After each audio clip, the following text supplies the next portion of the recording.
बिस्मिल्लाहिर्रहमानिर्रहीम इय्याका नअबुदु व इय्याका नस्तईन। मुझे आज बड़ी खुशी है कि जिस तरह मेरी कौम, मेरे पाकिस्तानी जिस तरह आज फ़लस्तीनियों की हिमायत के लिए निकले और जिस तरह उन्होंने उनके ऊपर जो जुल्म हो रहे हैं उसकी आज निशानदेही की और उसकी मज़म्मत की, मैं आपको सबको खराज तहसीन पेश करना चाहता हूँ। जब से इसराइल बना, पाकिस्तान का हमेशा एक ही स्टैंड रहा है और वो स्टैंड था कायद-ए-आज़म मोहम्मद अली जिन्ना का,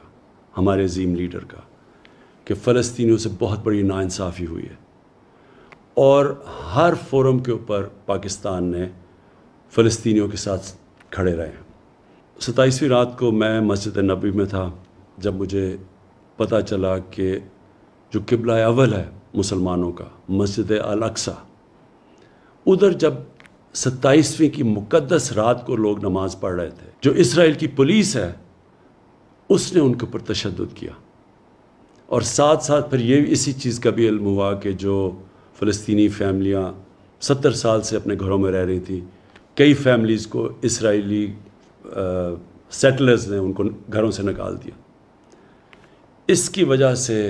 एक नया इंतशार शुरू हो गया और फिर जो गाज़ा के ऊपर जिस तरह की बमबारी की गई, दुनिया की सबसे ताकतवर तरीन फ़ौज है, तकरीबन 69 फ़लस्तीनियों के ऊपर जिस तरह की बमबारी की गई जिसमें बच्चे मारे गए, तो मैं अगले दिन 27वीं का जो अगले दिन था, मैंने जो OIC के सेक्रेटरी जनरल हैं उनसे मुलाकात की और उनको तब कहा कि OIC को इसके ऊपर स्टैंड लेना चाहिए और यूनाइटेड नेशंस में इशू को उठाना चाहिए। जब मैं पाकिस्तान आया तो मैंने किंग सलमान से बात की और उनसे भी यही हम बात की कि ये जो जुल्म हो रहा है फ़लस्तीनियों पे और जो अल-अक़सा में हुआ है, इसके ऊपर हमें अपनी आवाज़ बुलंद करनी चाहिए।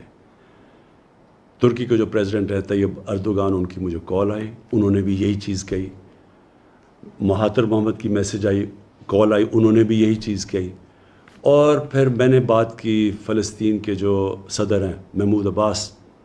और उनसे हमने कहा कि हम पूरी तरह उनको यकीन दिलाया कि हम सब पाकिस्तान, बल्कि मुसलमान दुनिया, बल्कि वो दुनिया जो इंसाफ में मानती है, वो सब उनके साथ खड़ी है। शाह महमूद कुरैशी को उसके बाद फिर मैंने कहा कि वो यूनाइटेड नेशंस की जनरल असेंबली में जाएं और OIC और मुसलमान मेंबर से इस इशू को उठाएं, और उन्होंने बड़े भरपूर तरीके से इसको उठाया और मैं उनको दाद देता हूँ इसकी। मैं जो एक चीज़ देख रहा हूँ, मुझे एक बड़ी खुशाइन चीज़ नज़र आ रही है और वो क्या है कि दुनिया का पब्लिक ओपिनियन चेंज हो रहा है। मैंने इतना टाइम मगरब में गुजारा, पहले भी जब इसराइल की फ़ौजें जुल्म करती थी फ़लस्तीनियों पे, तो मैं कभी मगरब के अंदर उनके अखबारों में, उनके मीडिया, उनके पॉलिटिशियंस को मैंने कभी नहीं देखा कि इसराइल की वो तनकीद करें, बल्कि वो सारे इसराइल को ऐसे होता था कि जैसे जुल्म इसराइल पे हो रहा है। लेकिन ये पहली दफ़ा है कि वहाँ से आवाज़ें उठनी शुरू हुई, उनके अखबारों ने इसकी तनकीद की, उनके मीडिया ने इसकी तनकीद की और पॉलिटिशियंस ने खड़े होके, कभी मैंने समझता था कि अमेरिका में वो इसकी इसराइल की तनकीद करेंगे और मगरबी ममालिक में। इसकी ये जो पब्लिक ओपिनियन तब्दील हुआ है, इसकी एक बहुत बड़ी एक और वजह है सोशल मीडिया। मेन मीडिया अगर कोई रिपोर्ट को रोकता भी है,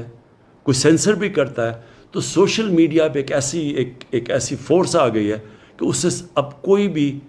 कम्युनिकेशन और न्यूज़ को रोक नहीं सकता। और इससे मुझे नज़र आ रहा है कि दुनिया का पब्लिक ओपिनियन चेंज हो रहा है। आज से 30 साल पहले इसी तरह तब भी दुनिया का पब्लिक ओपिनियन चेंज हुआ था। साउथ अफ्रीका, उधर एक ऐसी रजीम थी, एक ऐसी गवर्नमेंट थी और बड़ी देर से, कई सालों से थी, जो नस्ल परस्त थी,